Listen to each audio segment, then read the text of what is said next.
బంధువులు మిత్రులు తెలిసిన సంబంధాలే ఓ 10 మంది బంధువులు మిత్రులు మనకుంటారు, అమ్మాయికో అబ్బాయికో పెళ్లి చేయాలి. వాళ్ళ పేర్లు ఫోన్ నెంబర్లు ఏవో చోట పెట్టుకుని వాళ్ళని విసిగించకుండా అక్కడ రాసి పెట్టుకుని 10 రోజులకు ఒకసారి ఫోన్ చేయండి.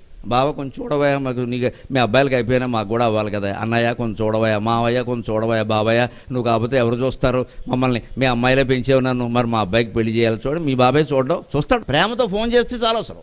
నేను చూస్తానమ్మా నీకు ఎందుకంటాడు, మీ నాన్న లేకపోతే నేను లేనా అంటాడు, అంత ప్రేమ వస్తుంది. వాళ్ళు చూసే సంబంధాలు చాలా బాగుంటాయి ఖచ్చితంగా. ఎందుకంటే వాళ్ళు దగ్గర వాళ్ళు మనకి అపకారం ఎందుకు చేస్తారు. అలాగే అదే పనిగా అమ్మాయికో అబ్బాయికో 25 అలా దాటగానే ఇవాళ అంతకంటే ముందు చేస్తే ఒప్పుకునే పరిస్థితి కాదు కాబట్టి ఏదో అప్పుడు మొదలు పెడితే 2 ఏళ్లకో 3 ఏళ్లకో అయిపోతుందండి, పెద్ద విషయమా. ఇంకా నిరంతరం దాని గురించి బెంగట్టేసుకుని ఫలానా వ్రతం చేస్తే పెళ్ళి అవుతుంది, మరి పెళ్ళి అయ్యాక బాగుండానికే వ్రతం చేయాలి, అన్నిటికీ వ్రతాలు చేస్తూ కూర్చుంటావు, దానివల్ల అవో పెళ్ళిళ్ళు అయినా నిలబడవు.